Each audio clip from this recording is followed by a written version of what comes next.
ಬಾರೋ ಅಪರೂಪದ ಮುಳ್ಳಂದಿ ಬಾಬಾ. Welcome back to my channel. And ನೋಡಿ, ನಾನು ಲಾಸ್ಟ್ ವಿಡಿಯೋದಲ್ಲಿ ಜಾಸ್ತಿ ಏನು ಇನ್ಫಾರ್ಮೇಷನ್ ಕೊಟ್ಟಿರಲಿಲ್ಲ. ಈ ವಿಡಿಯೋದಲ್ಲಿ ನೋಡಿ, ನೀವು ಜಾಸ್ತಿ ಇನ್ಫಾರ್ಮೇಷನ್ ಕೊಟ್ಟಿರಲಿಲ್ಲ. ನಾನು ಫಸ್ಟ್ ವಿಡಿಯೋ ಆಗಿದ್ದರಿಂದ ಜಾಸ್ತಿ ಪ್ರಿಫರೆನ್ಸ್ ಕೊಟ್ಟಿರಲಿಲ್ಲ. ದಯವಿಟ್ಟು ನನ್ನ ನಿಮ್ದಪ್ಪಯ್ಯ ಅಂತೀನಿ, ದಯವಿಟ್ಟು ಇದನ್ನ ಹೇಳಿಕೆ ಬಿಟ್ಬಿಡಿ ಪ್ಲೀಸ್. ಓಕೆ, ಇವತ್ತಿನ ಟಾಪಿಕ್ ಕಡೆಗೆ ಬರೋದಾದರೆ ನೋಡಿ, ನಾನು ಗ್ರೈಡ್ ಆ್ಯಪ್ನ ಯೂಸ್ ಮಾಡ್ತಿದ್ದೀನಿ ಎಷ್ಟೊಂದು ದಿವಸದಿಂದ. ನಾವು ಯಾವ ಆ್ಯಪ್ ಯೂಸ್ ಮಾಡ್ತಿದ್ದೀನಿ ಅಂದರೆ ಗ್ರಿಪ್ ಆಫ್ ಆರ್ಟಿಸ್ಟ್. ಈ ಕಿವಿಲಿ ಗುಗ್ಗೆ ಪಗ್ಗೆ ಇದ್ರೆ ನೀಟಾಗಿ ಕೇಳೋದೇ ಇಲ್ಲ. ಏನಂದೆ, ಇನ್ನೊಂದ್ಸಲ ಹೇಳು. ರಿಪೀಟ್ ಮಾಡ್ತೀನಿ, ಕೇಳಿಸ್ಕೊಳ್ಳಿ. ನಾನು ಎಷ್ಟೊಂದು ದಿವಸದಿಂದ ಯೂಸ್ ಮಾಡ್ತಿರೋದು ಆ್ಯಪ್ ಬಂದು ಗ್ರೈಡ್ ಆ್ಯಪ್ ಫಾರ್ ಆರ್ಟಿಸ್ಟ್ ಅಂತ ನೋಡಿ, ನಿಮ್ಮ ಸ್ಕ್ರೀನ್ ಮೇಲೆ ಅಪ್ಲೈ ಆಗ್ತಿದೆ. ಹಾಗೆ ನೆಕ್ಸ್ಟ್ ನೋಡಿ, ಈ ಆ್ಯಪ್ ತುಂಬಾ ಯೂಸ್ಫುಲ್ ಆಗಿದೆ. ಇದನ್ನು ನಾವು ಪ್ಲೇಸ್ಟೋರಲ್ಲಿ ಈಸಿಯಾಗಿ ಫ್ರೀಯಾಗಿ ಡೌನ್ಲೋಡ್ ಮಾಡ್ಕೋಬೋದು. ನಾನಂತೂ ತುಂಬ ದಿವಸದಿಂದ ಈ ಡ್ರಾಯಿಂಗ್ ಮಾಡೋ ಆ್ಯಪ್ನ ಯೂಸ್ ಮಾಡ್ತಾಯಿದ್ದೀನಿ. ನನಗಂತೂ ತುಂಬ ಹೆಲ್ಪ್ಫುಲ್ ಆಗಿದೆ. ನೋಡಿ ಹೇಗೆ ಯೂಸ್ ಮಾಡೋದು ಅಂತ ತೋರಿಸ್ತೀನಿ. ನಿಮ್ಮ ಸ್ಕ್ರೀನ್ ಮೇಲೆ ಅಪಿಯರ್ ಆಗ್ತಿದೆ ನೋಡಿ.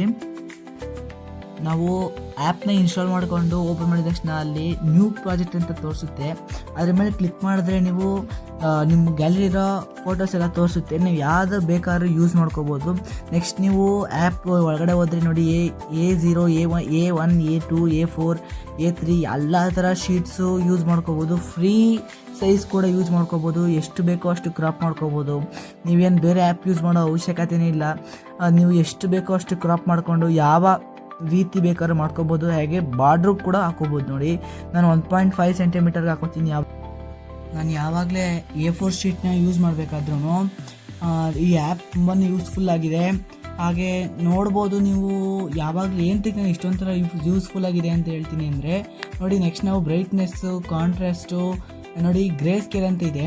ನಾವು ಗ್ರೇ ಸ್ಕೇಲ್ ಮೇಲೆ ಕ್ಲಿಕ್ ಮಾಡಿದ್ರೆ ಅದು ಯಾವುದೇ ಥರ ಫೋಟೋ ಇದ್ರೂ ಅದು ಬ್ಲ್ಯಾಕ್ ಆ್ಯಂಡ್ ವೈಟ್ ಆಗಿ ಕನ್ವರ್ಟ್ ಆಗುತ್ತೆ. ನೀವು ಬೇಕಾದರೆ ಬ್ರೈಟ್ನೆಸ್ನ ಜಾಸ್ತಿ ಮಾಡ್ಕೋಬೋದು, ಕಡಿಮೆ ಮಾಡ್ಕೋಬೋದು. ಹಾಗೆ ಕಾಂಟ್ರಾಸ್ಟ್ ಕೂಡ ಜಾಸ್ತಿ ಕಡಿಮೆ ಮಾಡ್ಕೋಬೋದು. ನೋಡಿ, ಎಲ್ಲ ಥರ ಆಪ್ಷನ್ಸ್ ಇದ್ರಲ್ಲಿ ಕೊಟ್ಟಿದ್ದಾರೆ. ನೀವು ಅದನ್ನು ಆರಾಮಾಗಿ ಯೂಸ್ ಮಾಡ್ಬೋದು. ನೀವು ಫಸ್ಟ್ ಟೈಮ್ ಯೂಸ್ ಮಾಡಿದಾಗ ಈ ಆ್ಯಪ್ ತುಂಬ ಕಷ್ಟ ಅನಿಸುತ್ತೆ. ಆಮೇಲೆ ನಿಮಗೆ ಯೂಸ್ ಮಾಡ್ತಾ ಈಸಿ ಆಗುತ್ತೆ. ಆ್ಯಂಡ್ ನೆಕ್ಸ್ಟ್ ನಾನು ಗ್ರೇ ಸ್ಕೇಲ್ ಹಾಕೋತೀನಿ. ನೆಕ್ಸ್ಟ್ ಬಂದರೆ ನಾವು ಗ್ರೈಡ್ನ ಕಲರ್ ಕೂಡ ಚೇಂಜ್ ಮಾಡ್ಬೋದು. ಹೇಗೆ ಅಂತ ನೋಡಿದ್ರೆ, ನಿಮ್ಮ ರೈಟ್ ಸೈಡಲ್ಲಿ ಕಲರ್ ಅಂತಿದೆ. ಅದ್ರ ಮೇಲೆ ಕ್ಲಿಕ್ ಮಾಡಾದ್ಮೇಲೆ ನಿಮಗೆ ಎಷ್ಟೊಂದು ಥರ ಕಲರ್ ಆಪ್ಷನ್ ಸಿಗುತ್ತೆ. ಅದ್ರ ಮೇಲೆ ಕ್ಲಿಕ್ ಮಾಡಿದಾಗ ನೀವು ಯಾವ್ದು ಬೇಕೋ ಕಲರ್ನ ಚೂಸ್ ಮಾಡ್ಬೋದು. ನೋಡಿ, ಅದು ಯಾವ ಥರ ಬೇಕಾದ್ರೂ ನೀವು ಸ್ಕ್ರೀನ್ ಮೇಲೆ ನೋಡ್ಬೋದು, ಯಾವ ಥರ ಬೇಕಾದ್ರೂ ಯೂಸ್ ಮಾಡ್ಕೋಬೋದು. ನೆಕ್ಸ್ಟ್ ಬಂದರೆ ನೋಡಿ, ನೀವು ಸಾಲಿಡ್ ಅಂತ ನೋಡಿ ಡ್ಯಾಶ್ ಅಲ್ಲಿ ಲೈನ್ಸ್ ಯಾವ ಥರ ಬೇಕು ಅಂತ ಕೇಳಿದ್ದಾರೆ. ನೀವು ಡ್ಯಾಶ್ ಥರ ಬೇಕು ಅಂದರೆ ಡಾಟ್ ಥರ ಲೈನ್ ಅಪಿಯರ್ ಆಗುತ್ತೆ. ಪಾಯಿಂಟ್ ಥರ ಬೇಕು ಅಂದರೆ ಪಾಯಿಂಟ್, ಅಂದರೆ ಎಲ್ಲೆಲ್ಲಿ ಎರಡು ಲೈನ್ ಟಚ್ ಆಗುತ್ತೋ ಅಲ್ಲಿ ಪಾಯಿಂಟ್ ಥರ ಬರುತ್ತೆ. ನಾನು ಯಾವಾಗಲೂ ಸಾಲಿಡಾಗಿ ತೊಗೋತೀನಿ. ಅದು ನಂಗೆ ತುಂಬ ಹೆಲ್ಪ್ ಆಗೋದು ಡ್ರಾಯಿಂಗ್ ಮಾಡೋಕ್ಕೆ. ನಿಮಗೇನಾದರೂ ಡ್ಯಾಶ್ ಬೇಕು ಅಥವಾ ಪಾಯಿಂಟ್ಸ್ ಬೇಕು ಅಂದರೆ ನೀವು ತೊಗೋಬೋದು. ಹಾಗೆ ನೋಡಿ, ನಾನು ನೆಕ್ಸ್ಟ್ ಬಂದರೆ ನಾವು ಗ್ರೈಡ್ನ ಬಾಕ್ಸ್ನ ಸೆಂಟಿಮೀಟ್ರ್ ಎಷ್ಟು ಬೇಕೋ ಅಷ್ಟು ನಾವು ಚೇಂಜ್ ಮಾಡ್ಕೋಬೋದು. ಹಾಗೆ ನೋಡಿ, ನಾವು ಎಕ್ಸ್ಟ್ರಾ ಲೈನ್ಸ್ ಬೇಕಾದ್ರೆ ಆ್ಯಡ್ ಮಾಡ್ಕೋಬೋದು. ಹಾಗೆ ನೋಡಿ, ಲೇಬಲ್ ನೋಡಿ, ನಾನು ಎಡ್ಜಸ್ ಓನ್ಲಿ ಅಂತ ಯೂಸ್ ಮಾಡ್ತೀನಿ. ನೋಡಿ, ನೀವು ಆಲ್ ಬಾಕ್ಸಸ್ ಅಂತ ಒತ್ತಿದ್ರೆ ನೀವು ಎಲ್ಲ ಬಾಕ್ಸ್ಗೂ ಒಂದೊಂದು ನಂಬರ್ ಕೊಡ್ತಾ ಹೋಗುತ್ತೆ. ಅದರಿಂದ ನೋಡಿ, ನಿಮಗೆ ಅದು ನಿಮ್ಗೆ ಬೇಕಾದರೆ ಮಾಡ್ಕೋಬೋದು. ಬಟ್ ನಾನು ಯಾವಾಗಲೂ ಎಡ್ಜಸ್ ಓನ್ಲಿ, ಯಾವಾಗಲೂ ಕಾರ್ನರಲ್ಲಿದ್ದರೆ ಸಾಕು ನನಗೆ ನಂಬರ್ಸು. ಹಾಗೆ ಅದ್ರ ಪಕ್ಕದಲ್ಲೇ ನಂಬರ್ನ ಸೈಜ್ದ ನಾವು ಸೆಲೆಕ್ಟ್ ಮಾಡ್ಬೋದು. ಅದು ನಾನು ಯಾವಾಗಲೂ ಲಾರ್ಜರ್ ಇಟ್ಕೋತೀನಿ. ಹಾಗೆ ನೆಕ್ಸ್ಟ್ ಬಂದರೆ ನಾನು ಒನ್ ಅಂದರೆ ಎರಡು ಸೈಡು ನನಗೆ ರೋಸ್ ಆ್ಯಂಡ್ ಕಾಲಮ್ಸ್ ಎರಡು ಸೈಡು ನನಗೆ ನಂಬರ್ಸೇ ಬೇಕು. ಅದರಿಂದ ಮತ್ತು ನೆಕ್ಸ್ಟ್ ನಾವು ಹೋದರೆ ಇದೇ ಆ್ಯಪಲ್ಲಿ ನಾವು ಡ್ರಾಯಿಂಗ್ ಕೂಡ ಮಾಡ್ಬೋದು. ಅಲ್ಲೇ ಆಪ್ಷನಲ್ಲಿ ನಾವು ರಿಯಲ್ ಸ್ಕೇಲ್ ಇಸ್ ಆ್ಯಕ್ಟಿವ್ ಅಂದರೆ ರಿಯಲ್ ಸ್ಕೇಲ್ ಅಂತ ಇರುತ್ತೆ. ಅದ್ರ ಮೇಲೆ ಕ್ಲಿಕ್ ಮಾಡಿದ್ರೆ ನೀವು ಎಷ್ಟು ಸೆಂಟಿಮೀಟ್ರಿಗೆ ಒಂದು ಬಾಕ್ಸ್ ಗ್ರೈಡ್ ಬರಬೇಕು ಅಂತ ಇರ್ತೀರೋ ಅಷ್ಟೇ ಸೆಂಟಿಮೀಟ್ರ್ ನಿಮ್ಮ ಸ್ಕ್ರೀನ್ ಮೇಲೆ ಅಪಿಯರ್ ಆಗುತ್ತೆ. ಹಾಗೆ ನೆಕ್ಸ್ಟ್ ಬಂದರೆ ಸ್ಕ್ರೀನ್ ಲಾಕ್ ನೋಡಿ, ಲಾಕ್ ಅಂತ ಕ್ಲಿಕ್ ಮಾಡಿದ್ರೆ ನಾವು ಸ್ಕ್ರೀನ್ ಆಟೋಮೆಟಿಕಲಿ ಲಾಕ್ ಆಗುತ್ತೆ.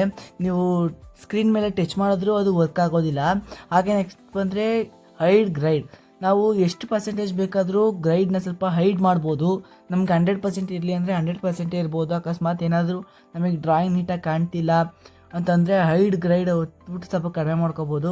ನೆಕ್ಸ್ಟ್ ಈ ಡ್ರಾಯಿಂಗ್ ಏನಾದ್ರು ಗ್ಯಾಲರಿಗೆ ಸೇವ್ ಮಾಡ್ಕೋಬೇಕು ಅಂದರೆ ಹೇಗೆ ಅಂದರೆ ಅದರ ಪಕ್ಕದಲ್ಲಿ ಸರ್ಕಲ್ ಮತ್ತು ಸ್ಕ್ವೇರ್ ಟ್ರಯಾಂಗಲ್ ಇದೆಯಲ್ಲ ಅದ್ರ ಮೇಲೆ ಕ್ಲಿಕ್ ಮಾಡಿದ್ರೆ ಸೇವ್ ಬಟನ್ ಇರುತ್ತೆ. ಸೇವ್ ಬಟನ್ ಮೇಲೆ ಕ್ಲಿಕ್ ಮಾಡಿದ್ರೆ ಡೌನ್ಲೋಡ್ ಆಪ್ಷನ್ ಇರುತ್ತೆ ನೋಡಿ, ನೀವು ಸ್ಕ್ರೀನ್ ಮೇಲೆ ನೋಡ್ಬೋದು. ಅದು ಕ್ಲಿಕ್ ಮಾಡಿದ ತಕ್ಷಣ ನಿಮಗೆ ಆಟೋಮೆಟಿಕಲಿ ತೋರಿಸುತ್ತೆ. ನೀವು ಇದೇ ನೋಡ್ಬೋದು ಎಷ್ಟು ಈಸಿ ಇದೆ ಈ ಆ್ಯಪ್ನ ಯೂಸ್ ಮಾಡೋದು ಅಂತ. ನೀವು ಇದೇ ಥರ ಎಲ್ಲ ಡ್ರಾಯಿಂಗಿಗೂ ಟ್ರೈ ಮಾಡ್ತಾ ಹೋದರೆ ನಿಮ್ಮ ಡ್ರಾಯಿಂಗ್ ಮಾಡೋದಕ್ಕೆ ತುಂಬಾ ಹೆಲ್ಪ್ ಆಗುತ್ತೆ. ಎಷ್ಟು ಹೆಲ್ಪ್ ಆಗುತ್ತೆ ಅಂದರೆ ನಿಮ್ಮ ಪ್ರತಿಯೊಂದು ಡ್ರಾಯಿಂಗ್ ಕೂಡ ರಿಯಲಿಸ್ಟಿಕ್ ಆಗಿ ಕಾಣೋದಕ್ಕೆ ಶುರುವಾಗುತ್ತೆ ನೋಡಿ. ಈ ಆ್ಯಪ್ನ ಪ್ಲೇಸ್ಟೋರಲ್ಲಿ ಆರಾಮಾಗಿ ಸಿಗುತ್ತೆ. ಪ್ಲೇಸ್ಟೋರಲ್ಲಿ ನೀವು ಫ್ರೀಯಾಗಿ ಡೌನ್ಲೋಡ್ ಮಾಡ್ಕೊಬೋದು. ಇದರಲ್ಲಿ ಸೈನ್ ಇನ್ನು ಯಾವುದೇ ಥರ ಏನೂ ಇರೋದಿಲ್ಲ. ನೆಕ್ಸ್ಟ್ ನಾನು ಲಾಸ್ಟ್ ವಿಡಿಯೋ ಕಡೆಗೆ ಬಂದರೆ ನೋಡಿ, ಈ ವಿಡಿಯೋದಲ್ಲಿ ನಾನು ಜಾಸ್ತಿ ಇನ್ಫಾರ್ಮೇಷನ್ ಕೊಟ್ಟಿರಲಿಲ್ಲ. ನಾನು ಸಿಂಪಲ್ಲಾಗಿ ಎಕ್ಸ್ಪ್ಲೇನ್ ಮಾಡ್ತೀನಿ. ಏನಂದರೆ ನಾನು ಲಾಸ್ಟ್ ವಿಡಿಯೋದಲ್ಲಿ ಏನು ಹೇಳೋಕ್ಕೆ ಹೊರಟಿದೆ ಅಂದರೆ ನೋಡಿ, ನಾವು ಪೇಪರ್ನ ಥಿಕ್ನೆಸ್ನ ನಾವು GSM ಅಂತ ಕರಿತೀವಿ. ಹಾಗೆ ನಾವು ಡ್ರಾಯಿಂಗ್ ಮಾಡೋಕ್ಕಿಂತ ಮುಂಚೆ ನಾವು ವಾರ್ಮಪ್ ಮಾಡ್ಕೋಬೇಕಾಗುತ್ತೆ. ನಾವು ಅದೇ ನಾನು ಲಾಸ್ಟ್ ವಿಡಿಯೋದಲ್ಲಿ ತೋರಿಸಿದ್ದೆ, ಮಾಮೂಲಿ ಪೆನ್ಸಿಲ್ನ ಯಾವ ಥರ ಸ್ಟ್ರೋಕ್ಸ್, ಬಾಕ್ಸ್, ಟ್ರಯಾಂಗಲ್, ಸರ್ಕಲ್ ಇದೇ ಥರ ಎಷ್ಟೊಂದು ಥರ ಬರೆದ್ರೆ ಅದೇ ವಾರ್ಮಪ್ ಆಗುತ್ತೆ. ಮತ್ತು ಇನ್ನೊಂದು ಏನಂದರೆ ನಾವು ಪೇಷನ್ಸ್, ನಾವು ಈ ಡ್ರಾಯಿಂಗ್ ಮಾಡಬೇಕಾದ್ರೆ ಎಷ್ಟು ಪೇಷನ್ಸಿಂದ ಡ್ರಾಯಿಂಗ್ನ ಮಾಡ್ತೀವೋ ಅಷ್ಟೇ ಚೆನ್ನಾಗಿ ನಮ್ಮ ಡ್ರಾಯಿಂಗ್ ಬರುತ್ತೆ. ಇಷ್ಟೇ ನಾನು ಲಾಸ್ಟ್ ವಿಡಿಯೋದಲ್ಲಿ ಹೇಳೋಕ್ಕೆ ಹೊರಟಿದ್ದು.